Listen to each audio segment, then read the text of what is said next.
Halo Sobat Sindo, balik lagi di The Comment. Dan hari ini sebenarnya hari patah dunia untuk fans Ronaldo. Hari patah. Satu pria menangis, satu Semua dunia pria ikut bersedih. ikut bersedih. Iya, jadi Enggak Portugal satu ini dunia ya. ditekuk sama Spanyol 1-0 ya. 1-0. Dan Gol ini telat.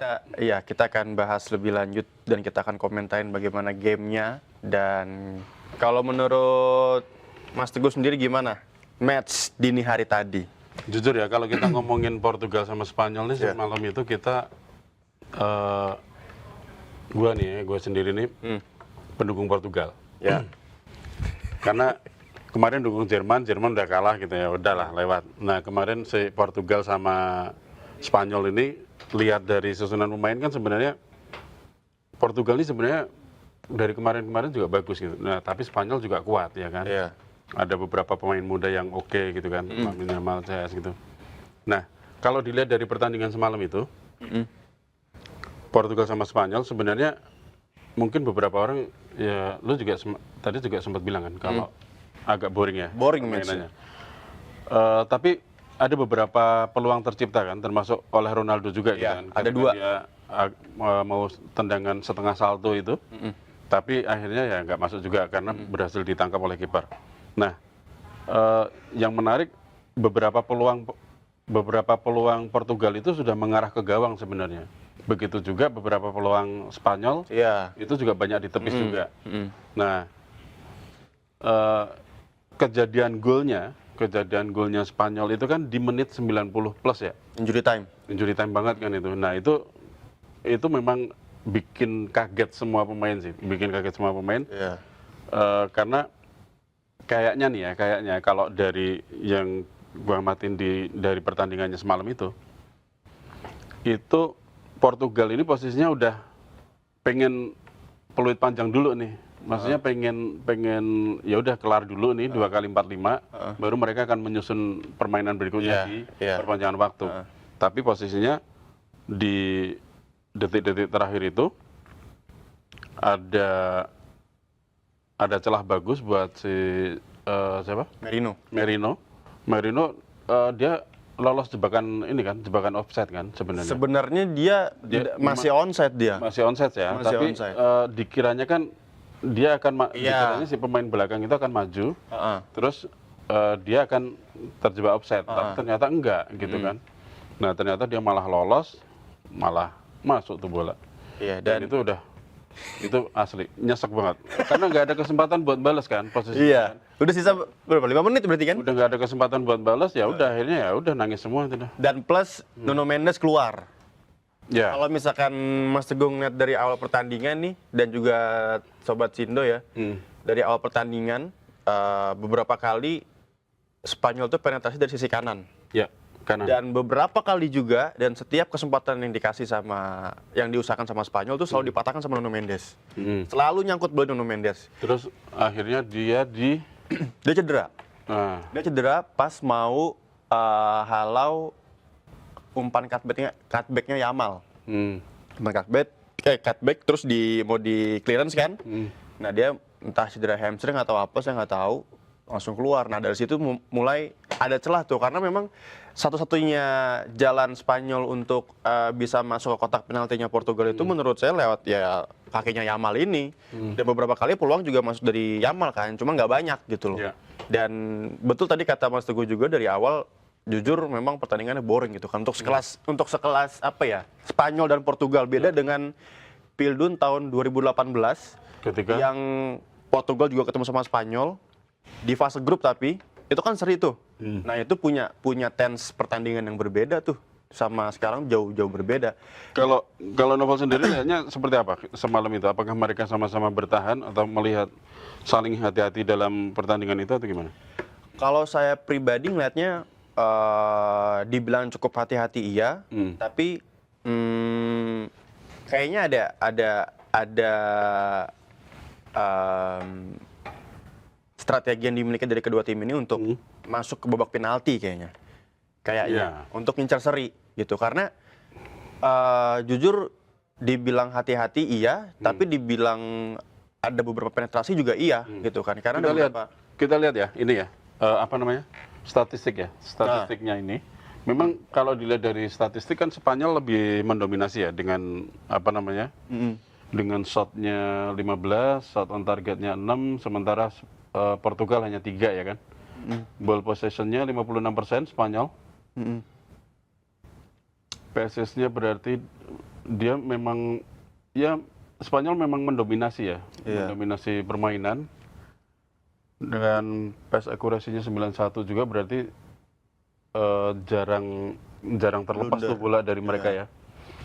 Tapi foul-nya Spanyol lebih tinggi ya. Udah yellow card 1 di Spanyol, sementara di Portugal 2. Ini kalau ngeliat dari sini sih shots-nya nggak begitu banyak ya Om Teguh.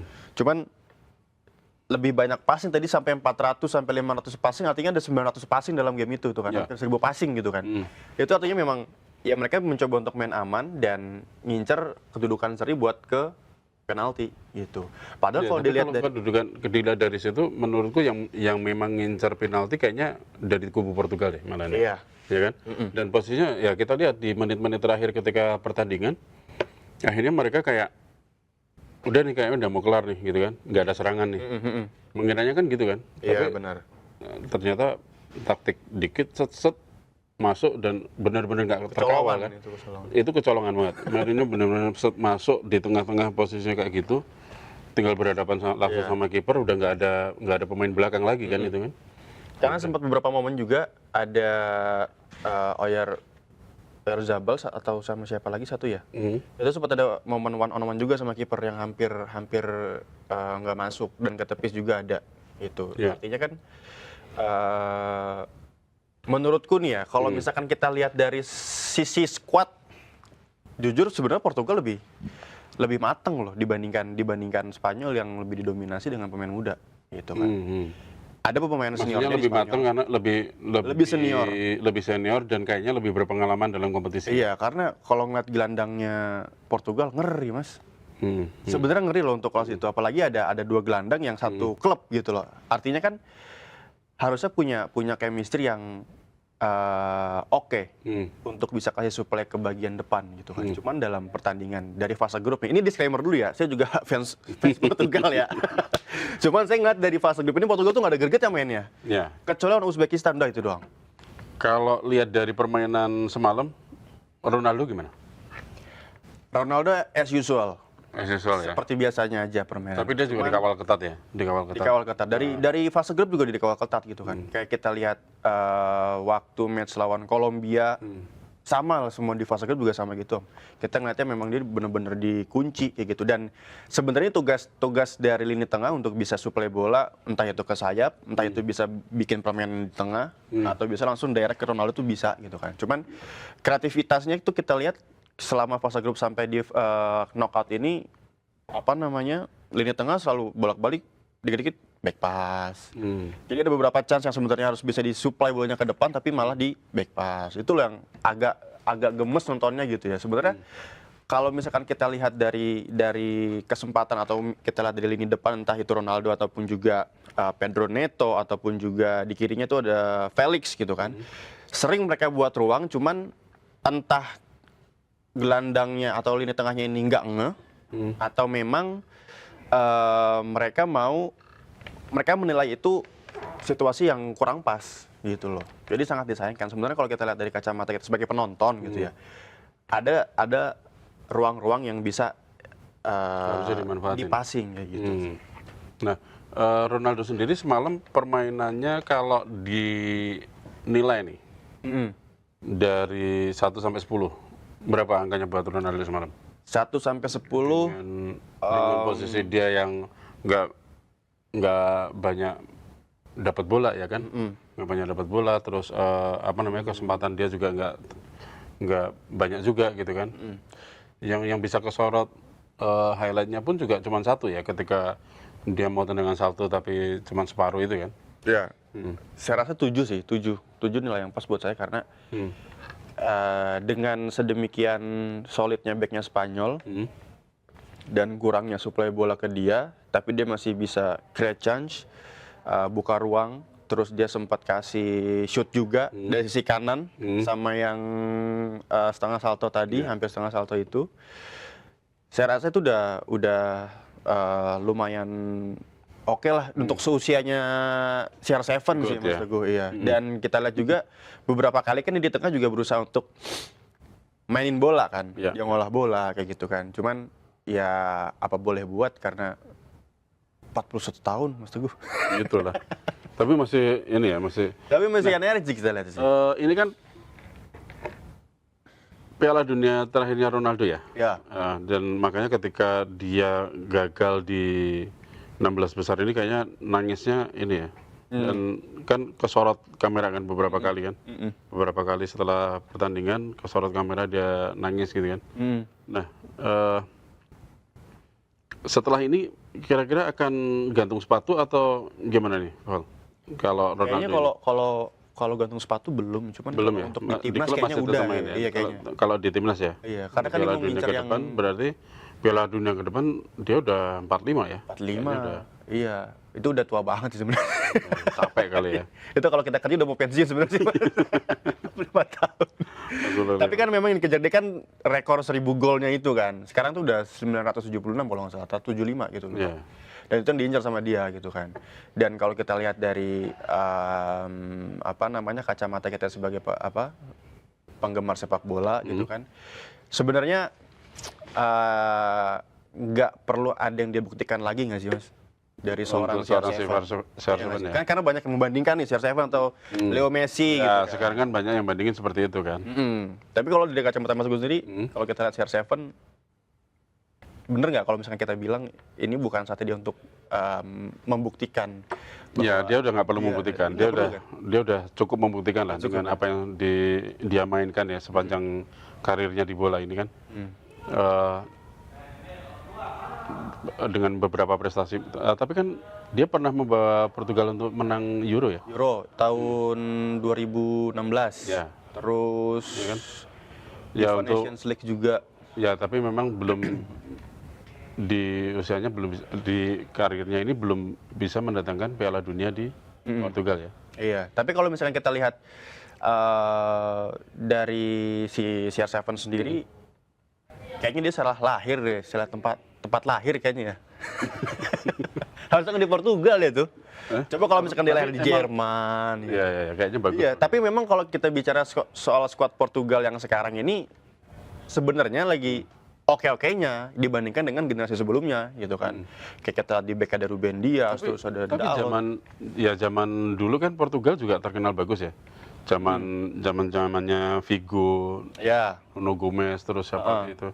Nah, zaman itu dia udah main tuh sebenarnya Ronaldo tuh. 2006 pertama Ya, di Jerman. Ya. Nah, dia itu udah main di situ, meskipun pemain cadangan ya ketika itu. Tapi dia sempat ngobrol-abrik Jerman loh ketika itu. Ya. Ya kan? Ketika lawan Jerman waktu itu. Jadi ya memang di timnas Portugal sendiri posisi Ronaldo ini meskipun nantinya dia nggak akan masuk di timnas lagi di Piala Dunia atau mungkin kompetisi negara yang lain ya, itu Ronaldo ini tetap jadi legenda buat timnas. Oh pasti nggak cuma buat Portugal tapi buat sepak bola dunia sih kayaknya. Termasuk klub yang pernah dia jajaki, bagian dari legenda dia.